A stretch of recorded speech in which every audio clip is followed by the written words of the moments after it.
Euh, nos prochaines présentatrices sont les professeurs Carole Fleuret et Emmanuel Lepichon. Carole Fleuret est professeure en didactique des langues secondes à la Faculté d'éducation de l'Université d'Ottawa.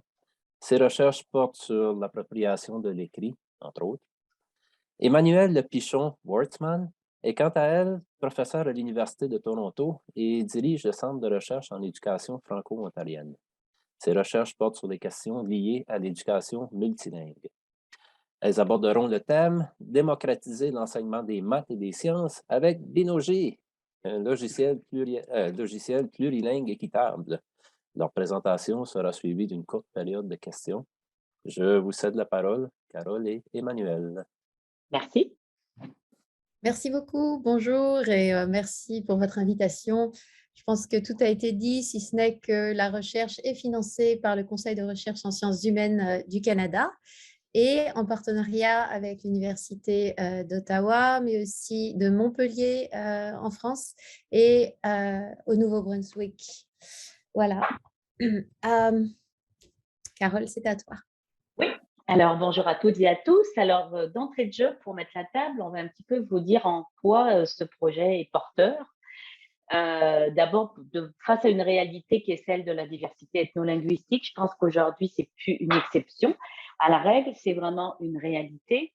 On sait aujourd'hui aussi par toutes les recherches qui ont été et qui sont toujours menées à quel point la langue des élèves est un soutien indispensable à l'apprentissage du français de scolarisation. Les élèves n'arrivent pas à l'école, ce ne sont pas des tabula rasa.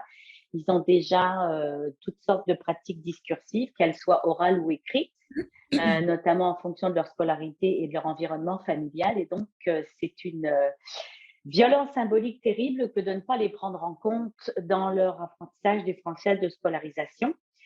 C'est justement cette reconnaissance, cette légitimité des langues permet justement à ces élèves de faire des allers-retours cognitifs entre les répertoires qu'ils détiennent, ce qui permet, et on le sait, la cognition fonctionne comme ça notamment, c'est de catégoriser les nouvelles connaissances par rapport à celles qu'ils détiennent déjà. Et enfin, moi je parlerai plus du contexte francophone minoritaire. Eh bien, la francophonie aujourd'hui, pour toutes sortes de raisons et pour des luttes douloureuses qui ont été menées par les franco-ontariens, la francophonie reste très fossilisée dans une posture monolingue. Bien évidemment, ça se répercute sur les pratiques pédagogiques des enseignants, alors qu'on devrait la considérer plurielle, cette francophonie, parce que c'est la réalité aujourd'hui.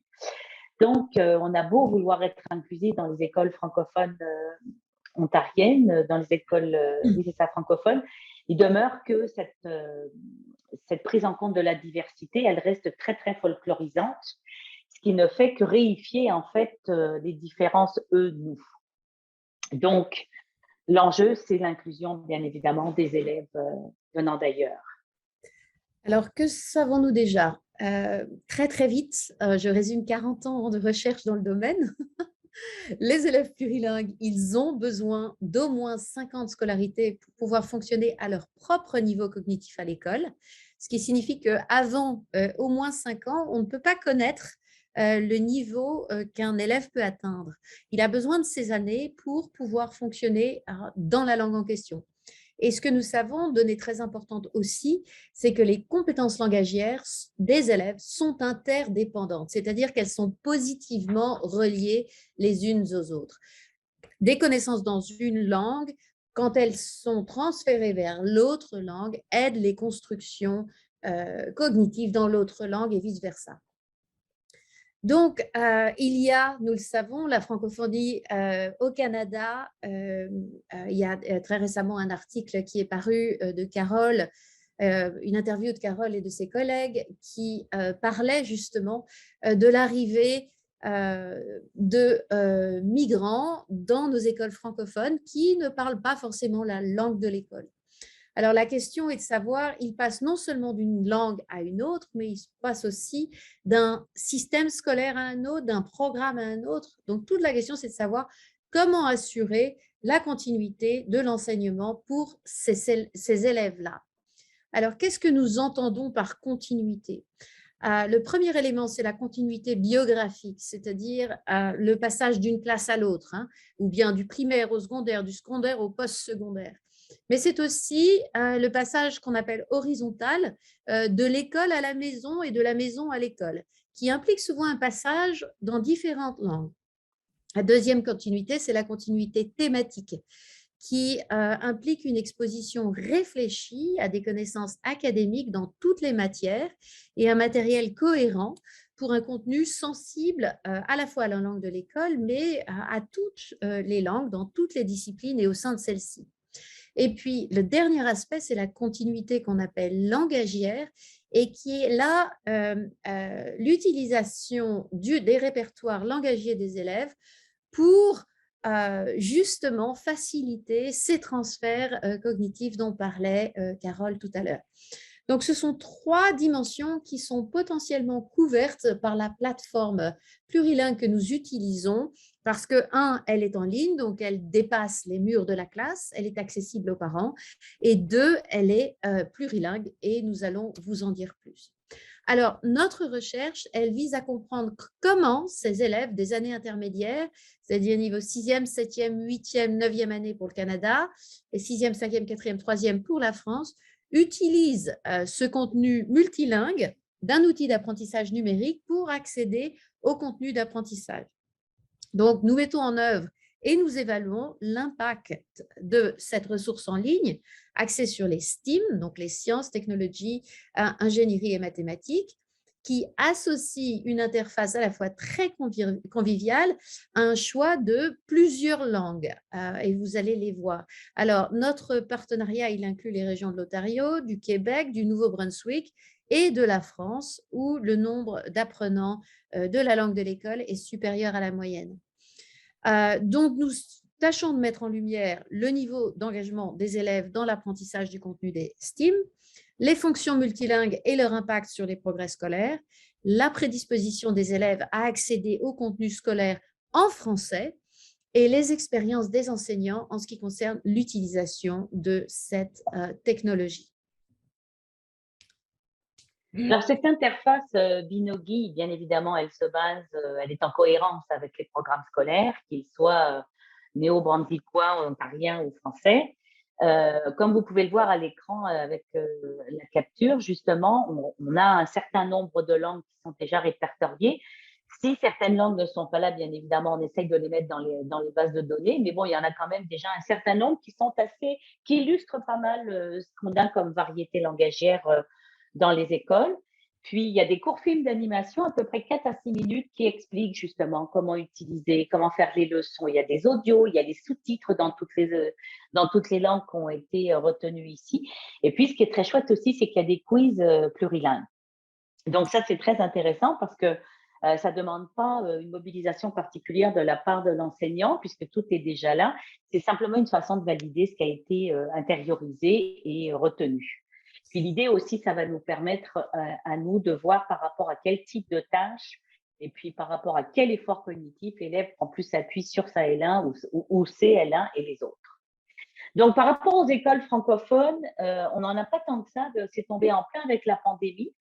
En France, on en a pas mal. On a quand même 19 profs, Languedoc-Roussillon, on va dire le sud de la France. Au Canada, c'est plus difficile. On en a on a une école en Ontario, un prof en fait dans une école en Ontario. On en a, non en fait, oui c'est ça, 5 à Toronto. Et puis à Gatineau, malheureusement, impossible d'en avoir. Ce qu'on a eu comme réponse du conseil scolaire, c'est on n'est pas sur le plurilinguisme, on est sur le retard des élèves. Bon, d'accord. Voilà. Et puis, au Nouveau-Brunswick et à Toronto, les enseignants, justement, sont en formation parce qu'avec la pandémie, on n'a pas pu tous commencer en même temps. Donc, on s'est adapté, en fait, avec les autorisations, le fait d'aller pouvoir discuter avec les profs, etc. Alors, dans des études précédentes que j'ai menées avec mes collègues Jim Cummins et Jakob Forstmann, nous avons étudié l'impact de la plateforme en contexte anglophone et nous avons pu voir que les élèves, ils avaient un impact extrêmement positif sur les élèves qui considéraient et sur leur attitude vis-à-vis des maths et des sciences. Tout d'un coup, les maths devenaient un sujet cool, qu'on pouvait jouer en ligne, on pouvait apprendre et comprendre, c'est quand même mieux, parce qu'on sait en langue qu'on apprend la langue à partir du moment où on la comprend.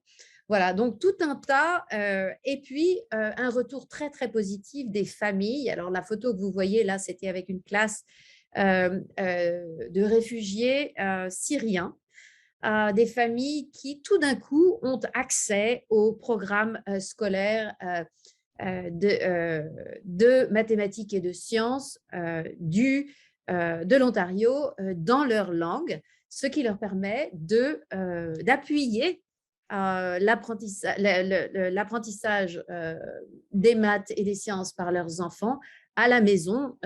Comme beaucoup d'entre vous qui sont parents savent, c'est comme ça que ça se passe, hein. Les enfants demandent de l'aide à leurs parents. Donc, vraiment, l'idée de former une communauté. En revanche, c'était beaucoup plus difficile pour les enseignants.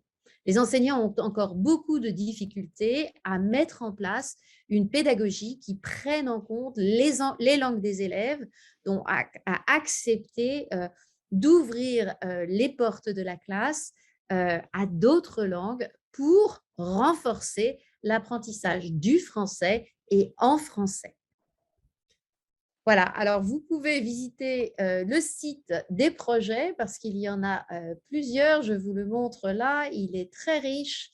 Nous avons une grosse équipe avec des foires aux questions, les projets qui vous seront présentés, un portail pour les enseignants, des ressources pédagogiques, des ressources d'administration, des ressources d'apprentissage en ligne, mais aussi un portail pour les familles où nous rassemblons dans les langues des familles les données qui peuvent leur donner accès aux programmes scolaires et à l'enseignement en Ontario de manière à les aider à faire le pont entre la maison et l'école.